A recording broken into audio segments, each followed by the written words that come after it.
Shawn Burnah today, and Shawn grew up with no solid father figure. He joined the Army at 17. After letting nature take its course, he realized there was so much missing in his life. Shawn served 30 years in the Army. He developed hundreds of future leaders, and he mentoring young men to pursue the career of their dreams. He sees young men living lives that can be enriched through mentorship, and Shawn works to build leaders and authentic men. Thanks so much, Shawn, for coming on the show. I'm really excited about this topic today. This is super important, and I can't wait to hear your story about growing up with no solid father figure. I know that's a big issue for many men. It almost leaves like a huge void or hole in the heart kind of feeling, I think, and from what people have described to me. But I would love to hear your version of how you experienced that and what you learned from it as well. So please share. Yes. So, I mean, you already introduced that. So, when I grew up, as I was growing up. So, when I say I had no solid father figure, my father he was probably about, we're going to say 20 miles down the street. Uh, However, he, many times he was an alcoholic. So, a lot of times when he was supposed to show up, he would go on a bender instead. So that left my sisters and I grew up with three sisters. It would leave my sisters and I wondering, like what's going on. So uh, a lot of times it was heartbreaking. When you're a little kid, you're waiting to open Christmas presents, and dad says, "Hey, I'm going to be there. Don't open anything till I get there." And you wait, and it's noon, and my mother is a saint. I mean, she did a lot of development on both sides of the fence as much as she could for a woman. Nothing against women, but there's certain things that a woman doesn't understand about what a boy needs. She did instill a sense of discipline in me. She ensured that when I left home, I understood soft skills. When I say soft skills, things like how to cook myself a meal, Hmm. how Yeah. to do my own laundry, how to clean my area, whether it be a bathroom, a kitchen, or the dishes. So she had me learn a lot of those skills. Now, being the only boy, there was also a lot of outside skills, outside the house skills that I picked up. Um, Painting a house was something I did as a child, as a teenager, and mowing lawns, chopping wood, so shoveling the driveway because I live in upstate New York. So uh, getting 3 feet of snow and in one day was typical of a winter snowstorm. Right. So I learned a lot of those skills, and I was lucky by learning them because when I joined the army, I saw a lot of boys who grew up in the same situation as I did, who had been taken care of by their mothers, thinking they were doing the right thing by always cooking, by always doing all the cleaning. And so they had very little skills in these areas. So with that, I was blessed by having a great mother. Um, However, there was a lot of things that you're missing. Uh, seeing how men interact with each other throughout the day, Right. and so I grew up. I grew up angry. Uh, a lot of times, I would not understand when somebody was merely poking at me and waiting for me to poke back. Instead, somebody would poke at me, and I was ready to throw a fist. Yeah. Oh Real yeah, defensive stance. Yeah. right. Yeah. And so in doing that, it then you start becoming alienated from the other men because Hmm. you're seen as touchy. And Right. rather than being the guy that can take it and then dish it out, you end up being the guy that takes it and wants to fight. And societal ways, very few people want to deal with somebody who wants to fight every time you try to have fun, because guys in the army, we joke around with each other. So it took probably 2 to 3 years for me to understand that, when somebody grabbed me by the collar one day, it's like, hey, dude, we're just goofing around. We're wanting you to give it back to us. Stop being so defensive and wanting to fight us all the time. We're trying to be your friend. And it was like, oh, yeah, that's a different story. And so, uh, the process began of, okay, and I learned how to take it. And I learned how to dish it out. And in the process of doing so, I became very fast at dishing it back before somebody could half the time finish what they were trying to say, and I'd be knee deep into a rebuttal on them, leaving them being the one that was speechless. So it was it was interesting. However, it was developed fairly late, so I'm talking about 20 years old by the time I learned that this was just banter. It was it wasn't a serious topic. So that's one thing. Uh, and when we look at other men who are defensive, we have a tendency to back away from them Mm-hmm. because some people really, some people go over the top with their defensiveness. And then, especially when you go out, we're going to say having a few beers with the guys, and then it exhibits itself full blown when you've got somebody starting a bar fight over something that was, hey, dude, what's going on here? Right.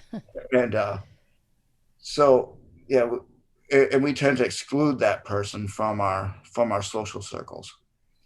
So, And does this come from? Do you feel like not having a clear role, a good role model as a father figure in their life? Is that what you, what you thought as you put that together for yourself, or what really opened your mind? What made you give your different perspective about all this? Like, what turned the corner for you? so, what turned the corner for me was seeing how everybody else was interacting with each other. You Mm. know, hey, you big dummy. No, you're the big dummy. So I'm using cleaner language here than what we used.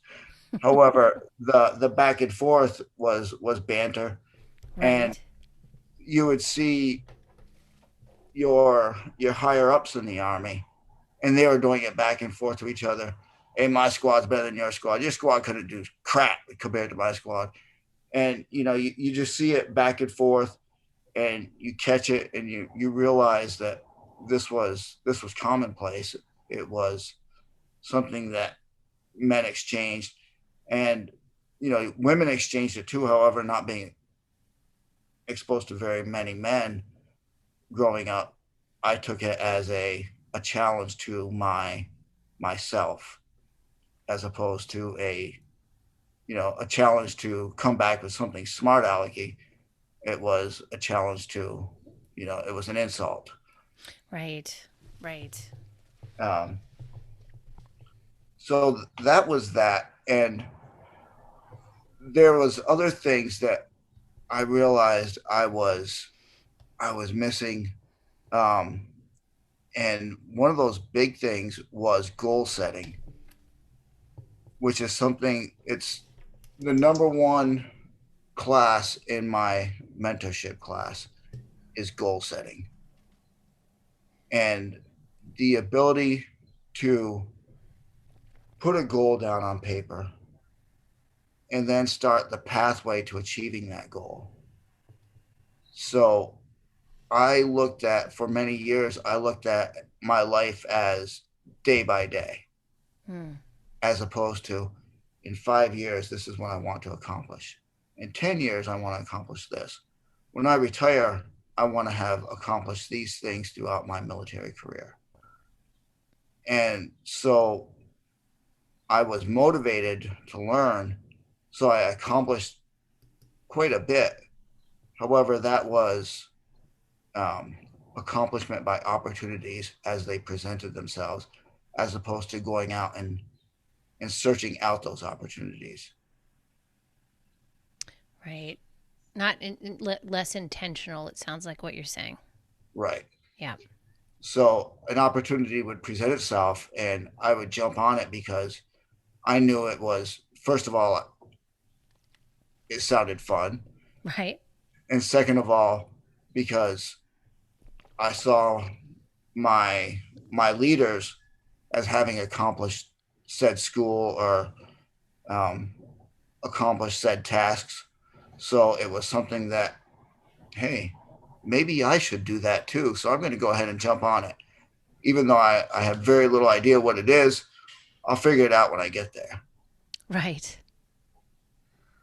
And so I was I was opportunistic with my courses that came up that I went through. However, I see many young men, and not just the military. Okay, so in the civilian side too, many men, they they may have college as a goal, but what about when they get done college? What then?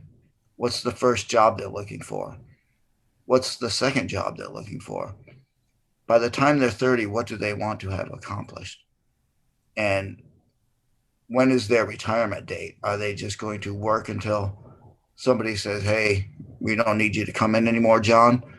Why don't you why don't you That's go what ahead?" it what it has been, right? Until recent years it's been like that. That's the Right. trajectory, right, of most men.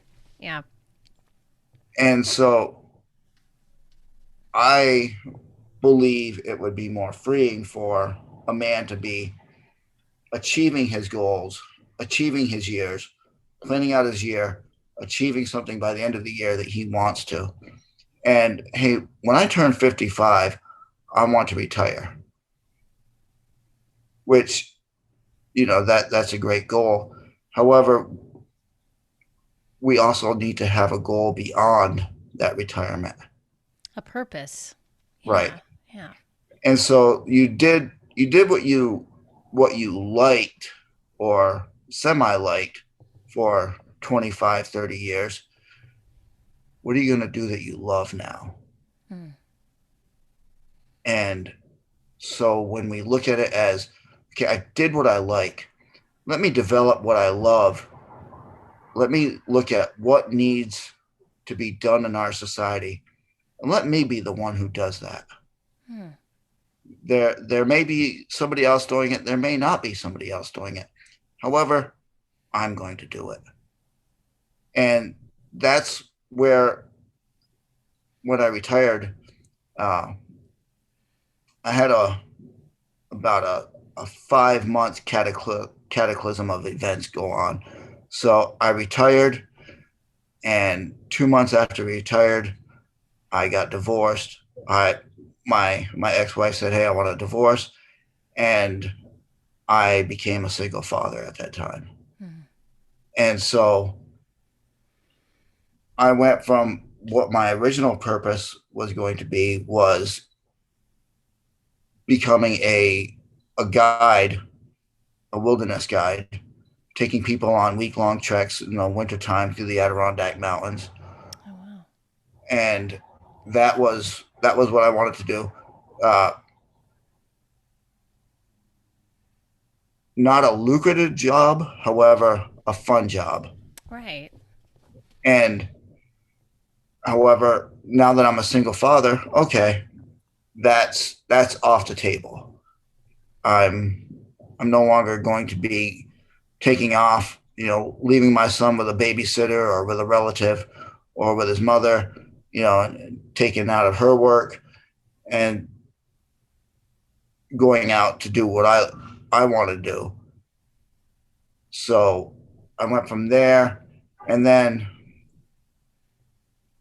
a year goes by. I worked a couple jobs. I worked for a while in uh, social services, working with foster kids, and that was an eye opener to me in Mm, realizing that a lot of young men in foster services and coming out of their homes was even a bigger gap between those that graduate from high school and move on to other jobs or other careers versus someone who moves into the military, because in the military someone's going to teach you how to take care of those things. mm, Someone's going to teach you how to clean.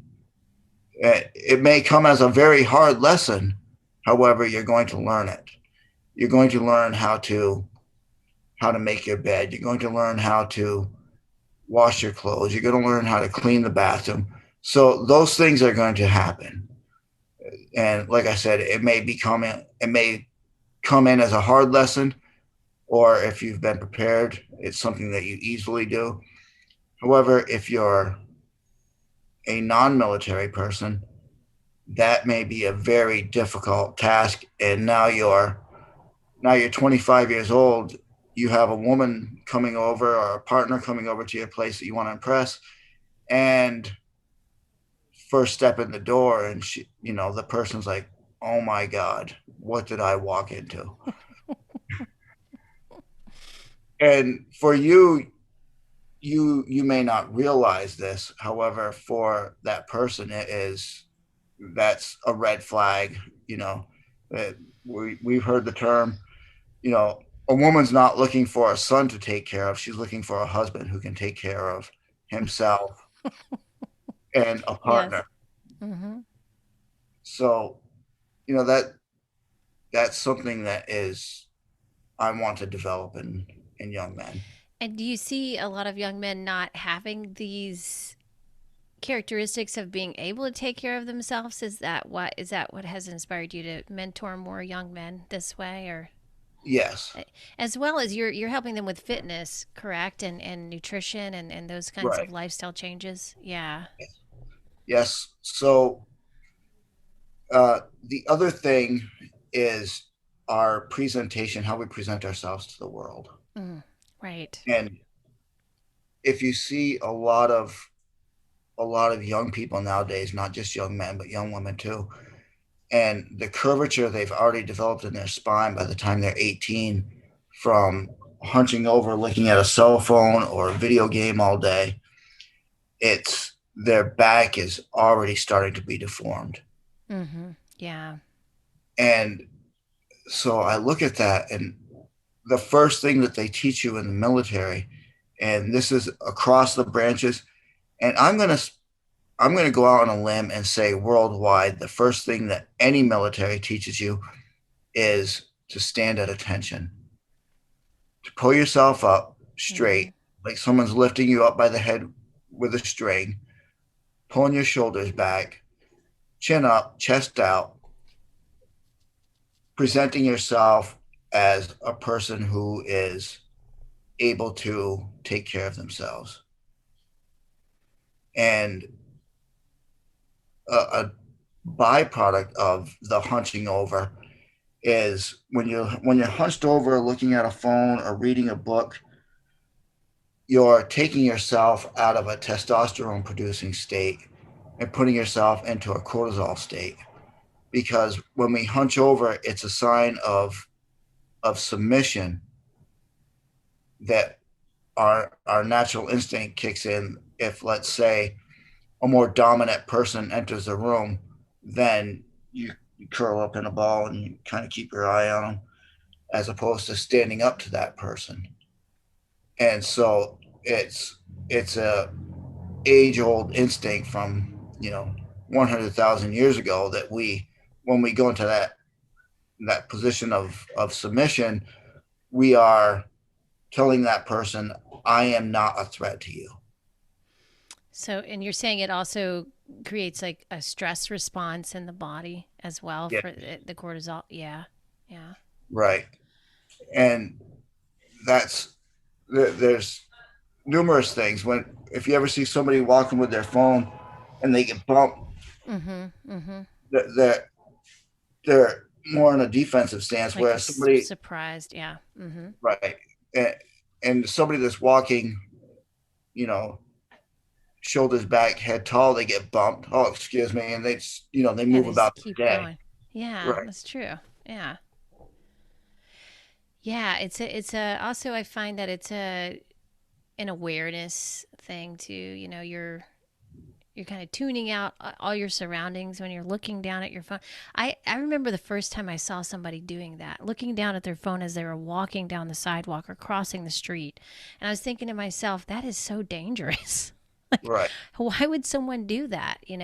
I've even seen people do that on their bikes, riding their bikes, looking at their phone. right. So it's really common sense seems to have left the building there with that one.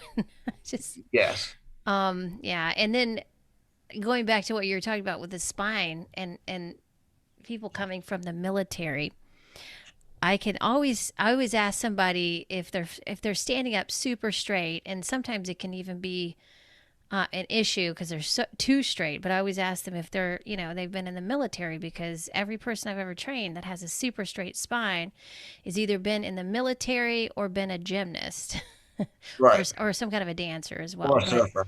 yeah, yeah. So yeah, it's really interesting. That is very true about the straight spine, and I don't really think it gets. Well, I think I remember posture being a big thing, and it was almost like it was especially for women too. Is always I was always being told to sit up straight Right, constantly because I was always so tired, and I would be leaning over and wanting to just take a nap or something, and constantly be telling me to sit up straight at the table. right. Yes.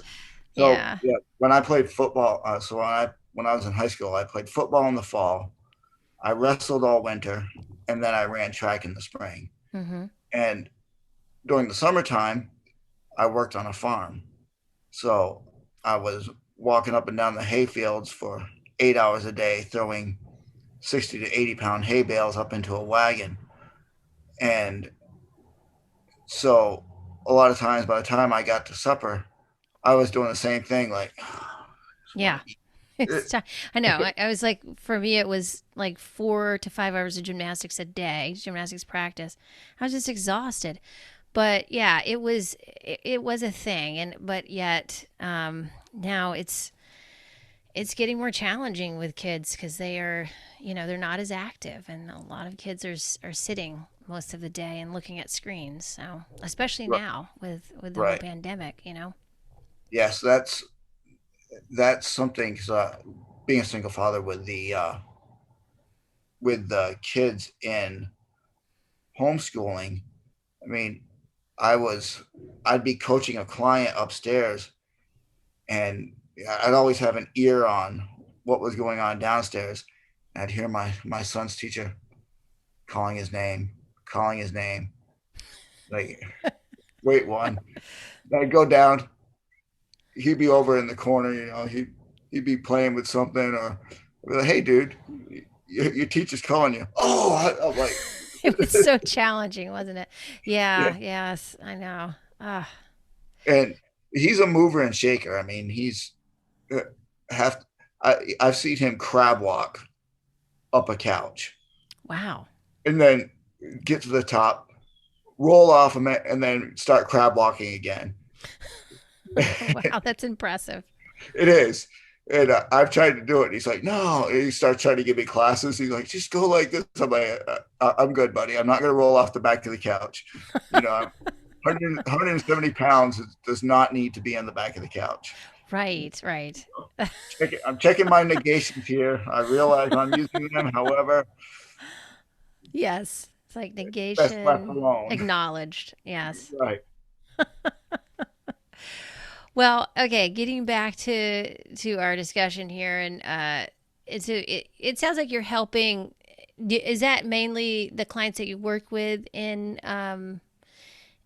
your business, Shawn? Is it people? Is it young men who are like in their early 20s, or pretty much all ages, or and it's So you're helping them kind of come up with a plan, or not kind of, but coming up with a plan with their health, Right. and also just how to conduct themselves. Because I agree with you.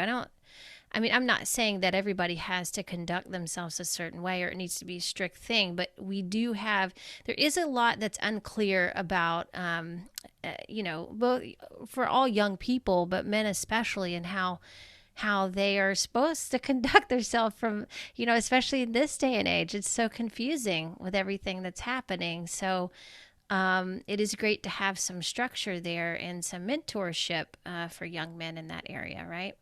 Yes.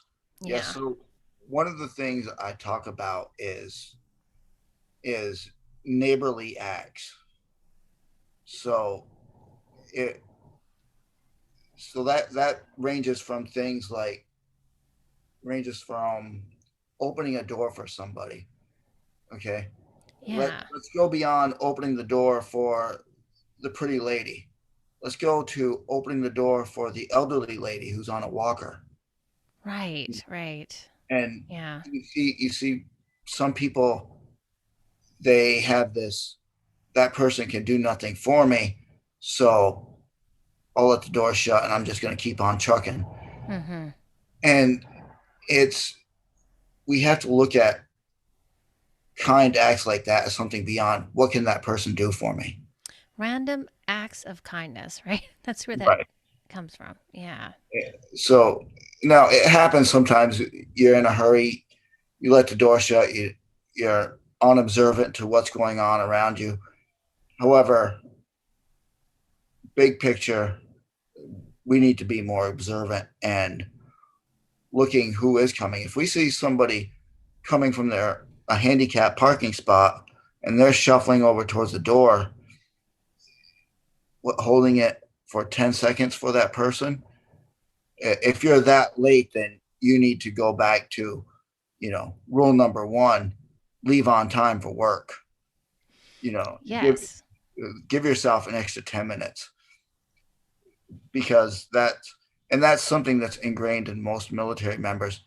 If if you're 10 minutes early, you're on time. If you're on time, you're late. If you're late, you're running. And so that's that's something that, although it can be extreme, it's a good idea. And if you look at, let's say, Napoleon Hill, one of the things he says is the person who shows up and starts working before everybody else is the person who gets promoted before everybody else. Mm. So showing up 10 minutes early shows your boss that you are there for the job. You are there to learn, you are there to exceed what your company is putting forth on the table. But that's great, and I agree with you. But I feel like that's been lost with what's happened, especially this past couple of years. Um, the work ethic is missing, and there's no. There seems to be, it might not be. This definitely is not with everybody, but I have noticed, even just in Portland, people seem to have a different work ethic. Just it's not as dedicated, to doing the best job that you can do all the time and showing up fully. You know what I mean? Right. And I feel like that's important when we're young because we need to learn as much as we possibly can, you know?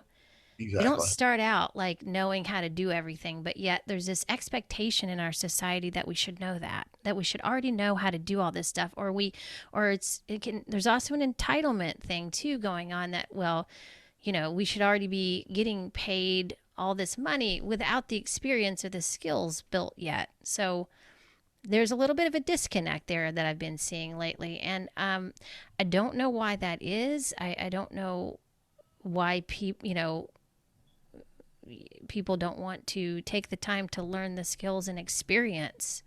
It's Right. really, to me, it's about the experience. When you're younger, you're experiencing different things. You're testing out things that you like. You're learning new things about life and about becoming an adult. Right. But yet we're just expected to be, top notch when we get out of college, and we're already there, But yeah, I don't know where that came from. Maybe you have Right. some insight on that. I I I'm going to say my insight on that is lacking. Uh, so unsure where that came from. However, I completely agree with you that a lot of people are getting out of high school, they're getting out of college, and they have a degree. However, they are wanting that CEO paycheck without having to do the bottom line employee work. Yeah. And that's the the the the degree is a piece of paper. You have some textbook background as to what is expected of you. However, when you get in there and you start getting your hands dirty, you start working with other people to accomplish a mission, to accomplish the job for the day. That's where the skills of having worked in this line start coming in. Okay, this is going wrong. Before we go any further, let's go ahead and contact shipping, because if we let the order go, then we're going to be missing half the Right. pallets going There's onto the some truck. dependence on other people within that business. On everybody is everything's dependent on each person, right? So you play Right, a role.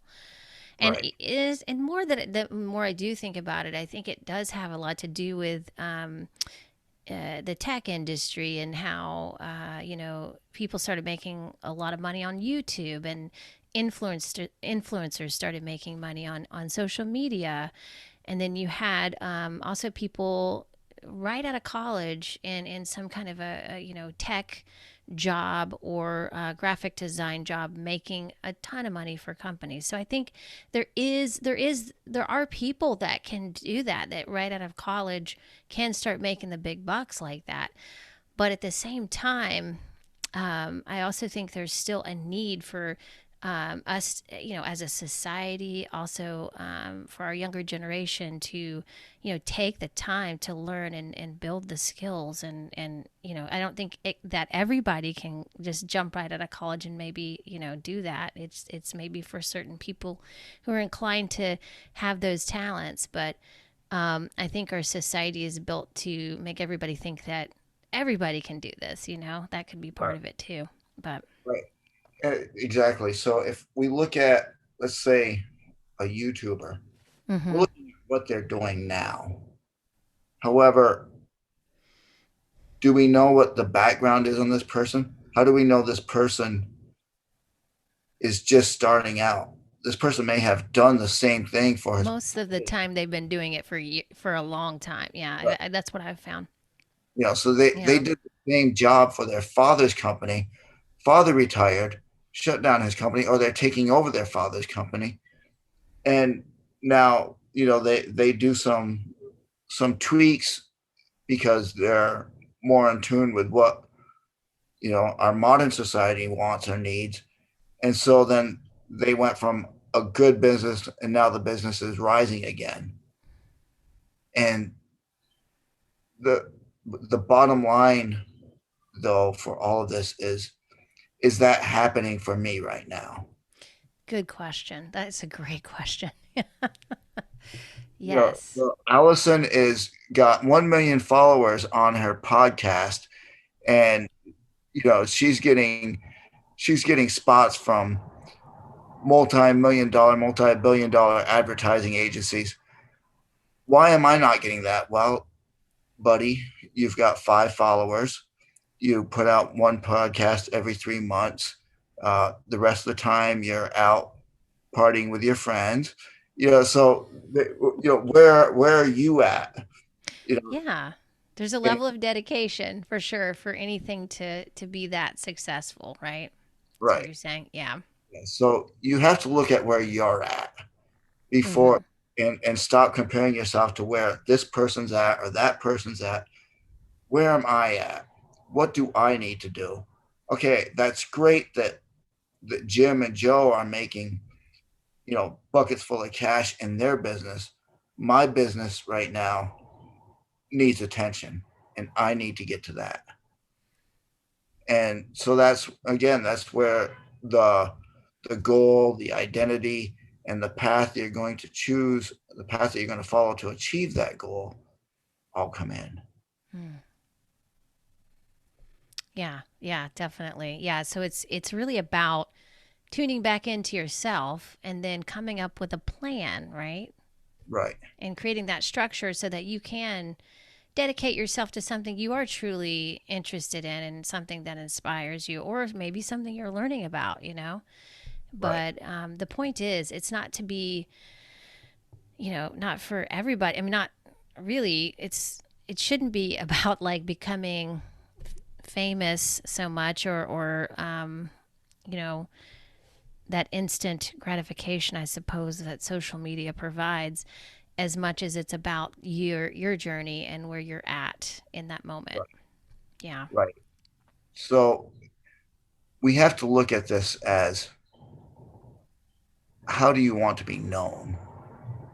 So, do I want to be known as a famous Instagram influencer, or do I want to be known as, do I want to be known as Shawn, the guy who takes care of business and is someone who's rock solid and I can depend on? So which is more important in the overall grand scheme of things? The person who is respected and honored and dependable, or the person who is all flash Mm, on Instagram? yeah. And this is nothing new. Flash No, has been around for a while right. in different forms, right? Right. So, yeah, yeah, totally. Well, I would like to just expand more, Sean, on the father figure aspect and how that relates to, um, boys coming into adulthood, because I know that I have two boys of my own, and a husband, and I'm like around the masculine energy a bunch, and so I've learned a lot about this through trial and error, but also just out of necessity of understanding the how men develop, and they do need their fathers. It's very important developmentally, and whether it's a conflicting relationship or not, there needs to be some kind of connection there, right? And Right. so maybe I would love to hear you talk more about that. Okay, so I'm gonna step back a few years and quote a famous president, Teddy Roosevelt. So Teddy Roosevelt had a theory, and I believe it's rock solid. So you have to be a boy first. Okay, develop your boyhood. Then you have to be a man, and then once you become a man, you refine that manhood into becoming a gentleman. And so between that boyhood and that manhood, that's where you start cultivating all those things that you learned. And it's part of what I call building the hero, where you're doing things. Oh, hey, the neighbor next door needs their lawn mowed, and you know the husband broke his leg, so they're unable to mow their lawn. Well, let me fire up my lawnmower and go mow their lawn. You know, I, that lady went to work, and she's going to get home at midnight, and there's 3 feet of snow at the end of her driveway. And she's never going to be able to get her car through there unless she has about 100-yard head start and gives it the old heave ho up and over the snowbank. So I'm going to go ahead and clear out her driveway for her. And is that really a hero in what we're expecting? When we look at the the definition of a hero, perhaps. I'm betting that lady that's coming home at 11 o'clock at night after a 12-hour shift is going to see you as a hero for clearing out her driveway, because she's able to come in, park her car. Even if there's snow afterwards, she's still going to be able to get her car in the driveway and be able to get out. She's not going to she's going to be avoiding parking on the side of the road, crossing up and over that snowbank, and then shoveling or snow blowing or plowing out her driveway, however it happens, until 2 o'clock in the morning. So, Right. and I'm betting if you were to ask her, the next morning, who's your hero? My next door neighbor, because I was able to get into my driveway. So it's tasks like that. It's doing things with our bodies, so going out and finding things to do. When we were kids, we used to jump on our bicycles and we were gone all day. Mm-hmm. Mm-hmm. We were climbing trees, climbing to the top of swing sets, going swimming. I mean, we were free range kids. However, kids these days, because of the safety issues involved, a lot of times are unable to do that. And so there are other opportunities. There's climbing walls. So you join a climbing wall gym. You learn how to climb. You go out with your friends and you hike a mountain. You go with your friends and you go to swim. And there's different activities that we can do, and it's in a more controlled environment. So when I say live dangerously, I'm I'm saying dangerously as opposed to stupidly. Mm. Jumping off Yeah. a cliff that you don't know whether or not you can jump off from That's not a good idea. is stupid. Yeah. You know, Yeah. you may live, you may not. However, do you want to be the one that finds out that that was the wrong thing to do? Right. Right. Um, But young men take risks, though, don't they? Like, yes. yeah, that's because of the testosterone.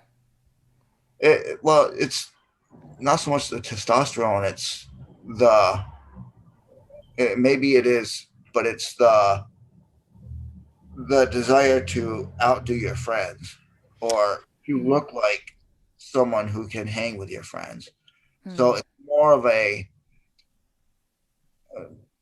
of a clan building type, uh, Okay, that you know, makes sense. because when we go back several 100,000 years, young men were the ones that were going out and hunting and gathering the game. They were killing the mastodons and bringing it back. And killing the mastodon and bringing it back required risk.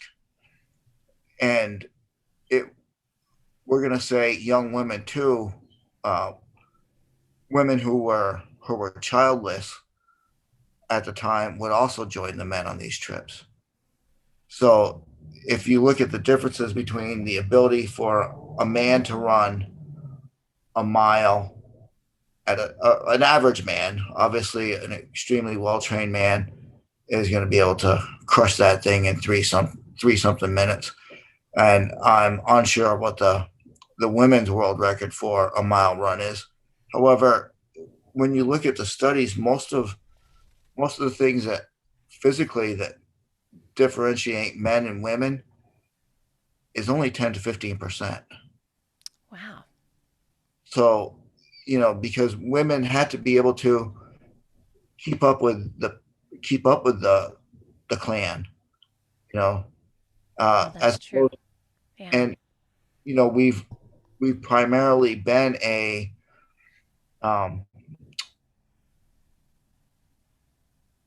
a devoted man and wife, husband and wife society since for eons.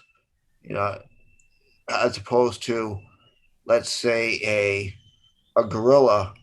You know, a big silverback gorilla can have 4 or 5 females in his clan without any other men there, because he's got his he's the alpha male, he's the breeder.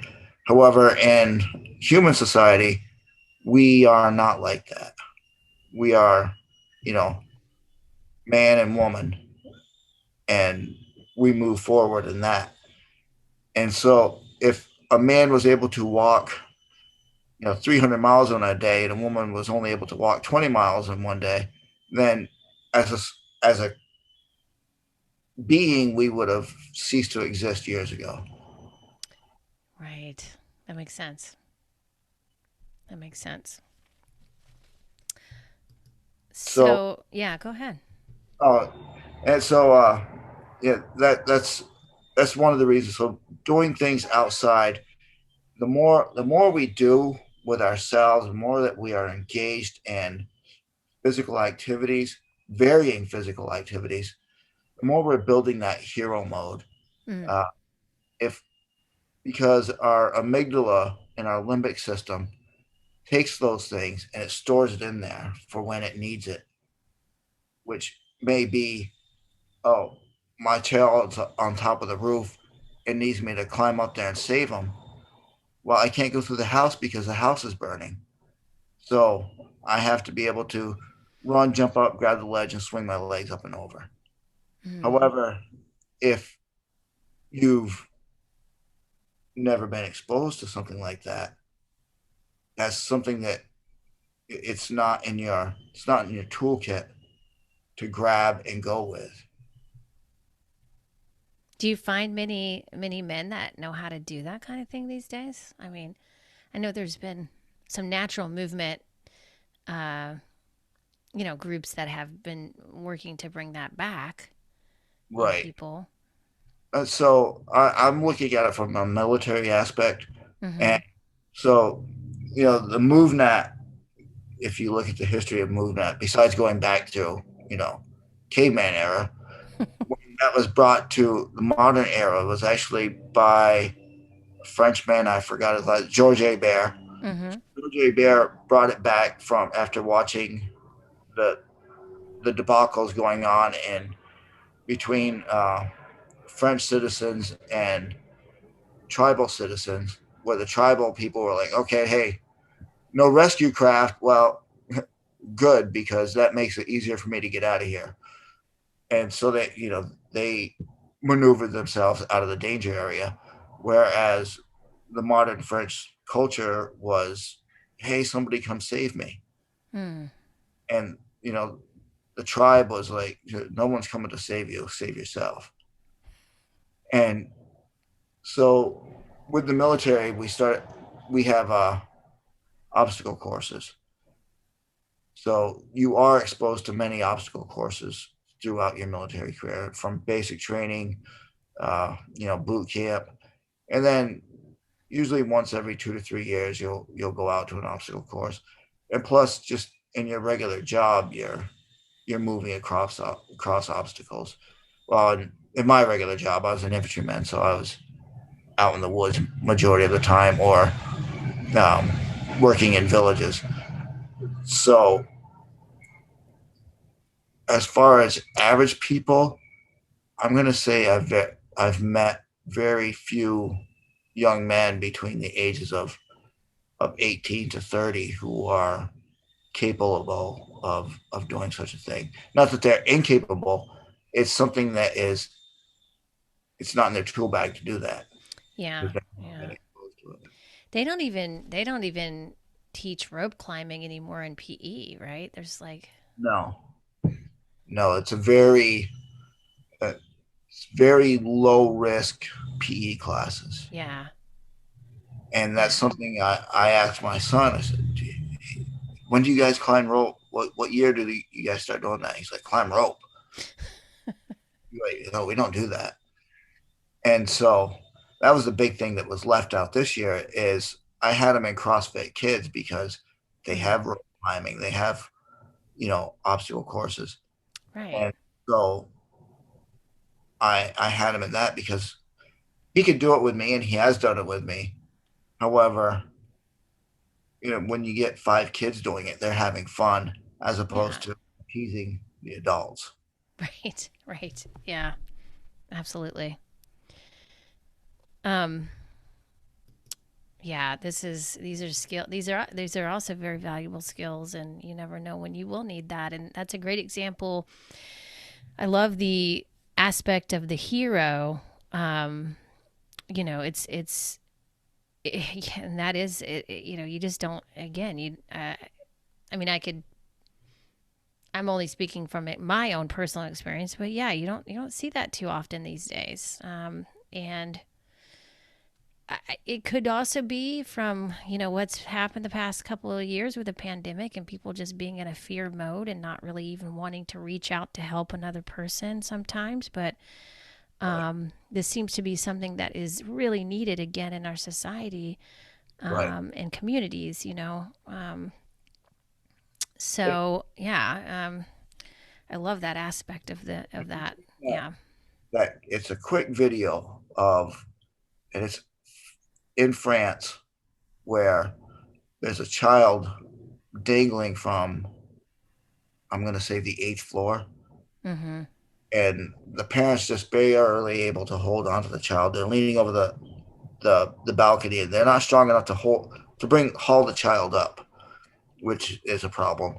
Um, However, they're unable to haul the child up, and you see a young African immigrant go running over, and he scales the building like Superman. He's jumping up from um, from each ledge all the way Wow, up to like a the child. parkour, yeah, like parkour.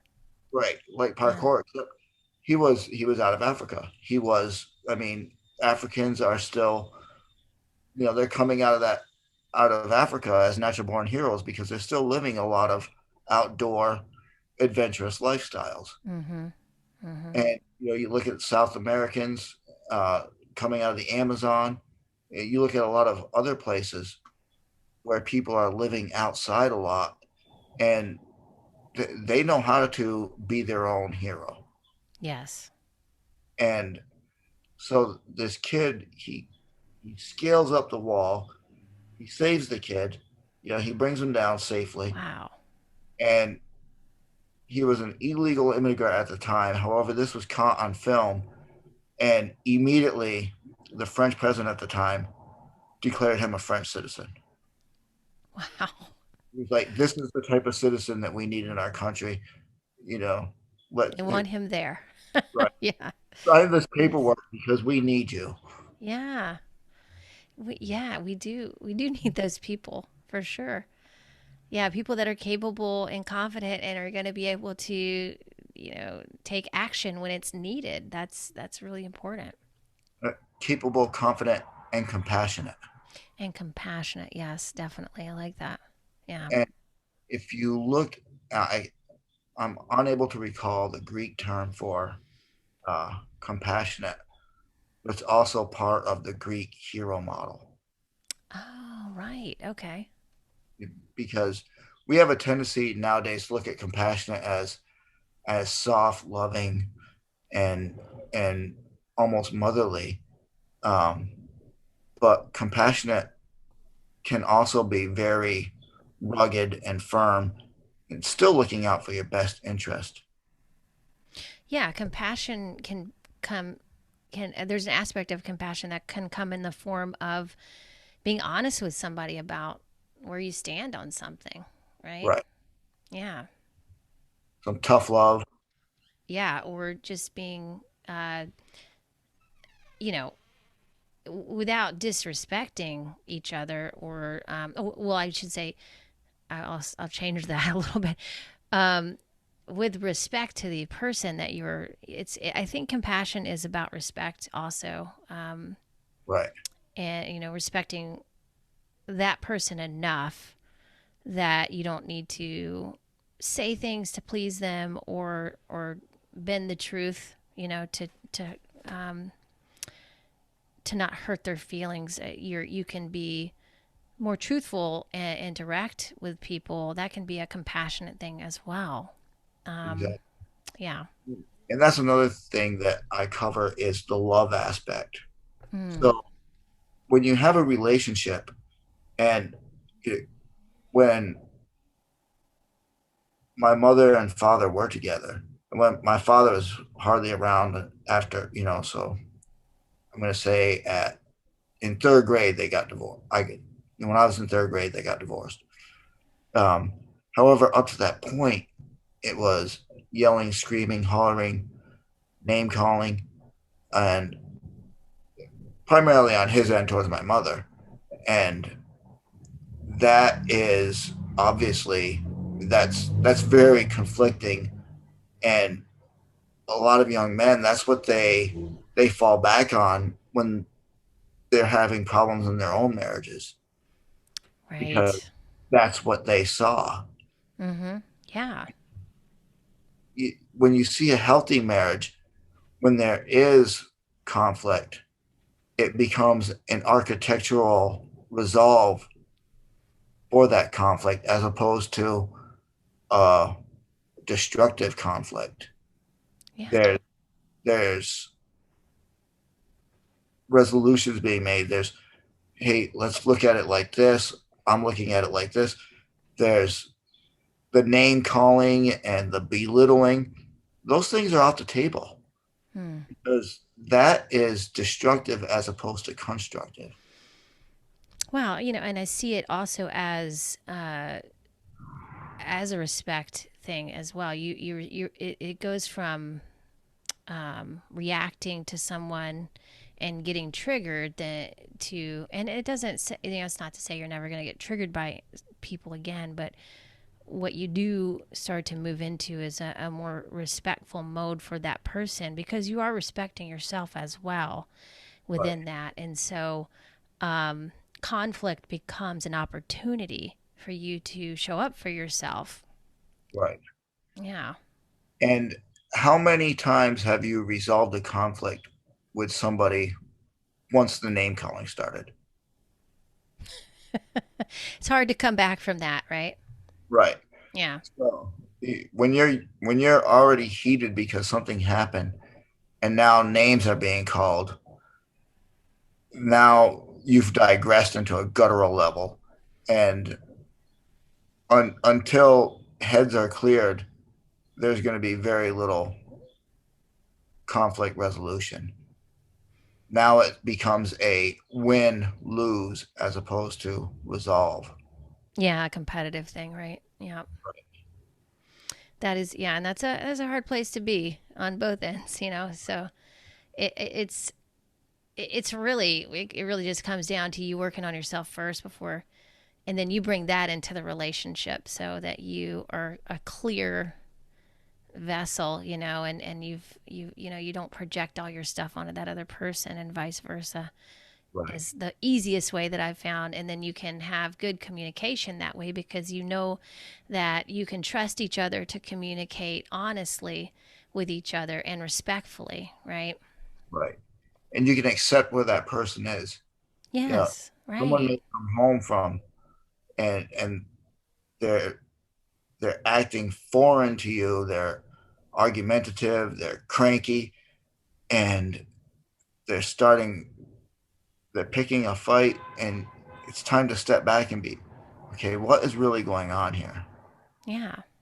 Okay, well, let's look at what happened throughout your day. Well, I went into work. The All the bathrooms had flooded. I had to get janitors in there. I had to call an emergency crew to come in, fix the building. And when I went to go out for lunch, somebody had hit my car and taken off. So Yeah, right. there's okay. Well, we're starting to see a pattern here. You've had a challenging day, Yes, yes. and so let's look at these challenges as opposed to creating new ones. Yeah, I like how you put that. That's very very good. And that's again another opportunity instead of hurting each other in the process, and because it's that again that projection onto each other Right. instead of reflection is how I hear you saying. Let's reflect on our day Right. instead of projecting our crap on each other. Yes. So, well, thank you, Shawn. This has been an incredible conversation. I would love it if you, I know you don't, you're working on your website, but you are on Instagram. So please share with everybody how to find you on Instagram, as well as if you want to share anything about how you work with people and what you have to offer them. Okay. So I'm on Instagram at Shawn, SHAWN .m as in Mike .Burnah, BURNAH. Okay. And also my email address is uh, SBURNAH91 at gmail.com. And so what I'm doing is in September, I am starting a men's development group for 18 to 25-year-olds, for young men to develop skills. And part of that development covered in the cost is going to be the vocabulary course. Oh, great. Okay. Can you just do a quick explanation of what vocabulary is? Because my audience might not know. I know what it is, but for people Well, listening. right. Vocabulary is learning how to use your language in a positive manner, because the language that we use affects our lives, our relationships, and our business. So, vocabulary teaches you how to use architect language and taking out words that like not, and I know I use several negations throughout this interview. However, using words like not, don't, can't, won't, because those all start focusing on what we want to avoid. So if you tell your child, don't get dirty, They'll get dirty. they'll get dirty, or they'll be I don't know what to do because dad said don't get dirty and everybody's outside, as Yeah. opposed How do you to, hey, not get dirty when you're outside, right? right, hey, Junior, go have fun, keep your clothes clean. So that gives them a Yeah. freedom of mind. Hey, A little bit more detail, yeah, in the message, right? right. And it's also removing words, uh, our soft talk, which lead to ambiguity. Would you like, would you like dinner? Maybe. What would you like? I don't know. Maybe pizza. Maybe spaghetti. Okay, so do you want pizza or spaghetti? What do you want? And so when we remove the soft talk, what would you like to eat? I want a hamburger. That's clear. This is what I want. Now, are you going to get that?